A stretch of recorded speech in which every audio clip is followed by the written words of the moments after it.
ආයිබෝවන් දරුවනේ අද අපි කතා කරන්නේ තැන්පතු ආශ්‍රිත සේවා.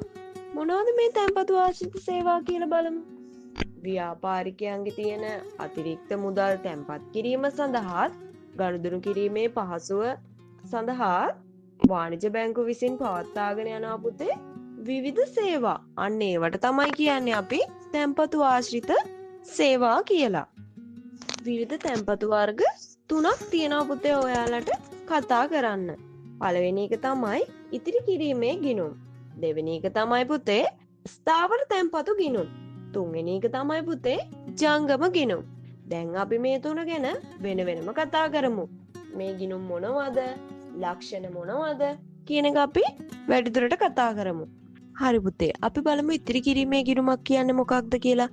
මූලික වශයෙන්ම අදාළ ප්‍රදේශයේ වෙසෙන ජනතාවට ඉතිරි කිරීම පුරුදු කරන්න, ඕනම අවස්ථාවක මුදල් තැන්පත් කරන්න, ආපසු මුදල් ලබා ගැනීමට හැකිවන පරිදි ආරම්භ කිරීම ඉතා පහසු ගිණුම් වර්ග විශේෂයක් තමයි පුතේ ඉතිරි කිරීමේ ගිණුම් කියලා කියන්නේ.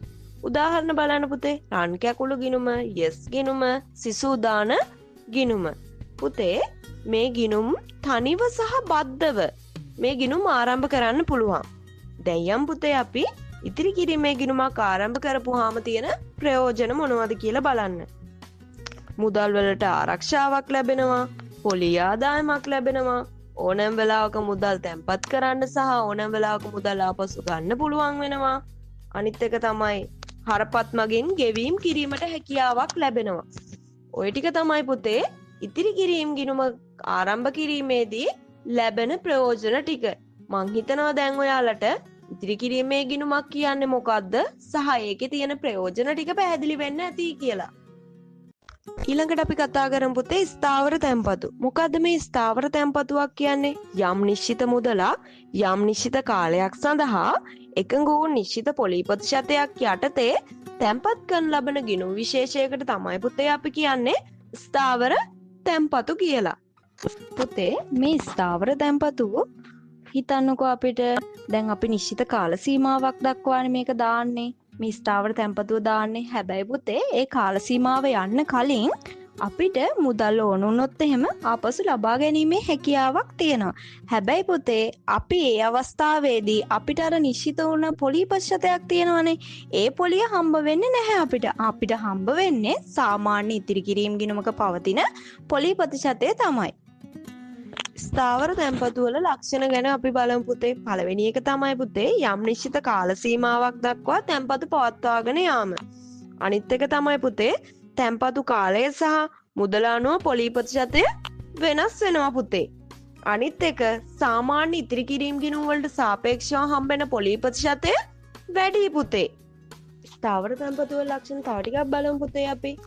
මේ ස්ථාවර තැන්පතුව ඇපේට තියලා පුතේ අපිට අප තැන්පතුවෙන් යම් ප්‍රතිශතයක් ණය මුදලක් විදිහට ලබා ගැනීමේ හැකියාව තියෙනවා.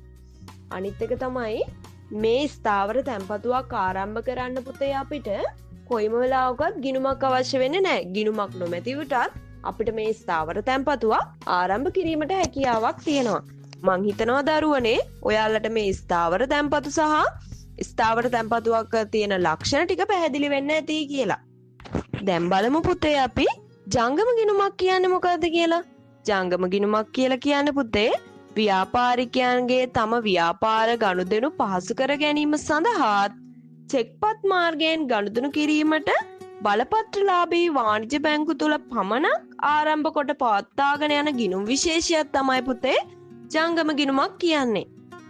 බලමු අපි ආයත් පාරක් ජංගම ගිණුමක් කියන්නේ මොකද්ද කියලා.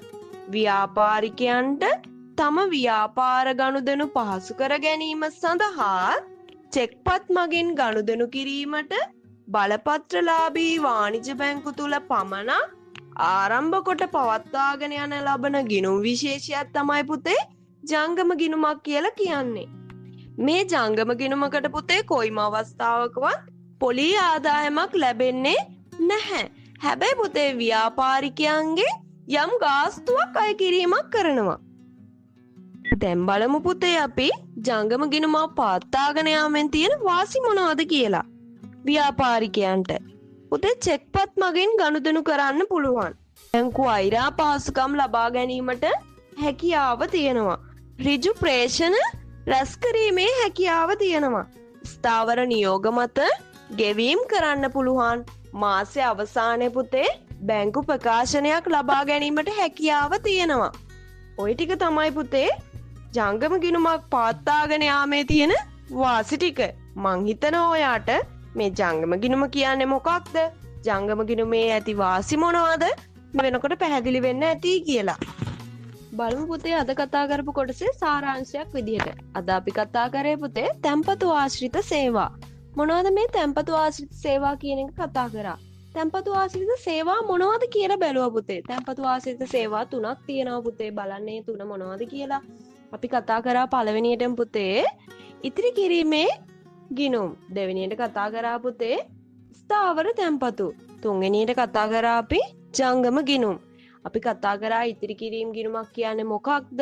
ඒකේ උදාහරණ මොනවද? ඒකේ තියෙන ප්‍රයෝජන මොනවද කියන එක අපි කතා කරා. ඊළඟට අපි කතා කරා පුතේ ස්ථාවර තැන්පතුවක්. ස්ථාවර තැන්පතුවක් කියන්නේ මොකක්ද? ඒකේ තියෙන ලක්ෂණ මොනවද කියන එක මම ඔයගොල්ලන්ට කියලා දුන්නා.